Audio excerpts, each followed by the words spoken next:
आपको भी सफलता जरूर मिलेगी नहीं कहूंगा, क्योंकि आपको सफलता जरूर मिलेगी नहीं, मिल के ही रहेगी। इस वीडियो को पूरा देखना और लास्ट में मोटिवेशन की आग ना लग जाए तो कहना, चाहे जो भी हो जाए पूरी वीडियो बस एक बार देख लेना। आप क्या से क्या बन सकते हो ये देख लो एक बार। इन सब की कहानी से अपनी जिंदगी को जोड़ के देखो, ऐसी मोटिवेशन मिलेगी कि आपको एक स्टार बनने से या आप जो चाहते हो वो बनने से आपको कोई नहीं रोक सकेगा। बस कंडक्टर से सुपरस्टार रजनीकांत। रजनीकांत को कौन नहीं जानता। अपने हम्बलनेस और सक्सेस से जाने वाले रजनीकांत की जिंदगी हमेशा से ऐसी नहीं थी। जब ये 8 साल के बच्चे थे तब तक तो इनकी फैमिली एक नॉर्मल फैमिली जैसी ही थी, जैसे ज्यादातर परिवार होते हैं। उनके फादर एक पुलिस कांस्टेबल थे और उनकी मम्मी एक हाउसवाइफ थी। सब कुछ ठीक चल रहा था, पर जब वो 9 साल के हुए तब बदकिस्मती से उनकी माँ का देहांत हो गया। इन्होंने नॉर्मली अपने स्कूल की पढ़ाई पूरी की और उसके बाद से इनकी स्ट्रगल शुरू हुई। रजनीकांत भी एक समय एक ऐसा लड़का था जो अपनी परिवार की आमदनी में हाथ बटाने के लिए अलग अलग कामों को करना शुरू कर दिया। कोई रेप्यूटेबल जॉब न मिलने के चलते इन्हें बहुत कम सैलरी वाले जॉब्स करने पड़े। आपको बिलीव नहीं होगा, गॉड माने जाने वाले रजनीकांत को कुछ पैसों के लिए कूली का जॉब करना पड़ा था। मतलब ये रजनीकांत स्टार एक समय रेलवे स्टेशन पर लोगों का सामान उठाते थे। मेरे मन में ये बात आती है कि जिन लोगों का सामान इन्होंने उठाया होगा वो कितने लकी होंगे, इज़न्ट इट? कूली के जॉब से इनकी आमदनी कुछ खास नहीं हो रही थी, इसलिए उन्होंने कारपेंटिंग का जॉब भी शुरू कर दिया। मतलब ये लोगों के घर में फर्नीचर बनाने का काम भी करने लगे। फिर से मन में यही बात आ रही है कि जिन लोगों के कुर्सी और बेड को इन्होंने बनाया होगा वो कितने लकी होंगे।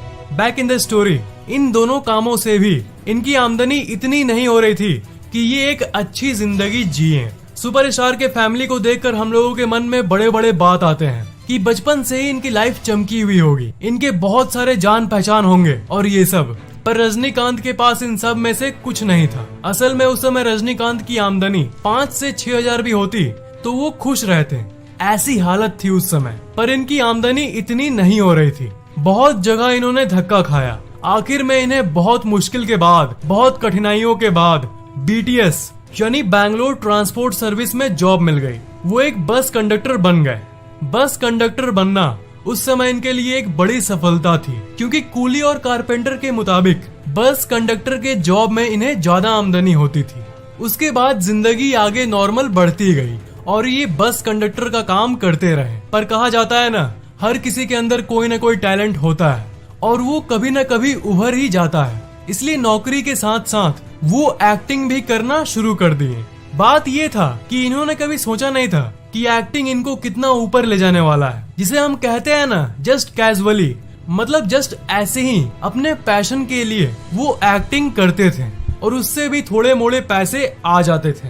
मैं आपको बता दूं कि उस समय उनके परिवार वाले फुल्ली सपोर्टिव नहीं थे। मतलब वो इनके एक्टिंग से खुश नहीं थे। परिवार वाले तो यही चाहते थे कि ये कोई ऐसा काम करें जो मॉनिटरी हो, यानी जिससे ज्यादा पैसे मिले और घर चल सके। और एक्टिंग को उस समय ज्यादा महत्व नहीं दिया जाता था, क्योंकि सब कोई तो यही मानता था कि एक्टिंग में आगे जाना एक लॉटरी जैसा होता है। और इसलिए उनके फैमिली मेंबर्स इन्हें एक स्टेबल और सेफ जॉब करते हुए देखना चाहते थे। और इसमें कोई दो राय नहीं कि हमारे इंडियन फैमिली में भी ज्यादातर ऐसा ही हाल होता है। बात ये है कि आपके अंदर की यूनिक कला को, जो टैलेंट है, उसको बाहर निकालने में कोई सपोर्ट नहीं करता। मैं आपकी दिल की बात अच्छे से समझता हूँ। फैमिली को स्कूल लाइफ में सिर्फ पढ़ाई से मतलब होता है और बड़े होने के बाद जॉब से। और देखा जाए तो इसमें फैमिली मेंबर्स की भी कोई गलती नहीं है। हमारा परिवार तो यही चाहता है कि हम सिक्योर रहें, हमारी जिंदगी में पैसे रहें, ताकि हमें कोई दिक्कत नहीं हो। और आप अपनी फैमिली की बात मान रहे हो, इसलिए आप भी इस साइड सही हो। पर इन दोनों के बीच में आपका टैलेंट फंसा हुआ रह जाता है और कभी बाहर नहीं निकल पाता। तो रजनीकांत भी उतने मोटिवेटेड नहीं थे और सिर्फ कैजुअली एक्टिंग करते थे। इन्हें मन तो करता था कि एक्टिंग करूं, पर ये जॉब को ज्यादा सीरियसली लेते थे अपनी हालत को देखकर। इसे भी आप अपनी जिंदगी से रिलेट कर सकते हो। आपको कुछ मन करता है, जैसे मैं गेम्स बनाऊं, एप्स बनाऊं, वेबसाइट बनाऊं, या एक्टिंग करूं, डांसिंग करूं, पेंटिंग करूं, सिंगर बनूं, जो आपका पैशन हो वो। पर फिर मन में आता है कि यार छोड़ो, फैमिली तो ये कहती है कि पढ़ाई पर ध्यान दे, इसलिए आप पैशन को अंडररेट करके पढ़ाई पर ज्यादा ध्यान देने लगते हो। बिल्कुल वैसे ही जैसे रजनीकांत ने शुरुआत में एक्टिंग को कैजुअली लिया था। मैं ये बिल्कुल भी नहीं कह रहा कि पढ़ाई खराब चीज है। ना ना ना, अगर आपको पढ़ने में मन लगता है तो आपको खुद पता होगा यार, पढ़ाई आपका पैशन होगा। पर जिन लोगों का पैशन कुछ और है, जिनको जिंदगी में कुछ और करने का मन है और कुछ अलग करने का मन है, उन लोगों को मैंने बोला कि आप अपने पैशन को दबा देते हो। पर जिंदगी हमें एक न एक बार अच्छी दोस्ती का अनुभव करा ही देती है। जिस तरह संजू मूवी में कमलेश था, बिल्कुल उसी तरह इनके जिंदगी में उस समय राज बहादुर आए। उन्होंने रजनीकांत को वो समझाया जो मैं फैक्टेक आपको एक सब्सक्राइबर नहीं पर एक दोस्त के रूप में हमेशा कहता रहता हूँ कि यार अपने पैशन को फॉलो करो। अगर तुम कुछ अलग करना चाहते हो तो जिस काम में तुम्हें अच्छा लगता है वो करो। राज ने रजनीकांत को ये सलाह दी कि तुम मद्रास फिल्म इंस्टीट्यूट ज्वाइन कर लो, अगर कुछ बड़ा हुआ तो हुआ, नहीं तो मालपुआ। राज बहादुर ने इनको पैसों के मामले में भी बहुत मदद किया। ये उस समय इनके सबसे करीबी दोस्त हैं और आज की बात करें तो आज ये रजनीकांत के बेस्ट फ्रेंड के नाम से जाने जाते हैं। उसके बाद उन्होंने मद्रास फिल्म इंस्टीट्यूट को ज्वाइन कर लिया। कमलेश के सुझाव, मेरा मतलब है राज बहादुर के सुझाव और पैसों के मदद से। मैं कमलेश बोल के आपको सब कॉन्शियसली ये समझाना चाहता हूँ कि ये इनके सबसे अच्छे फ्रेंड थे।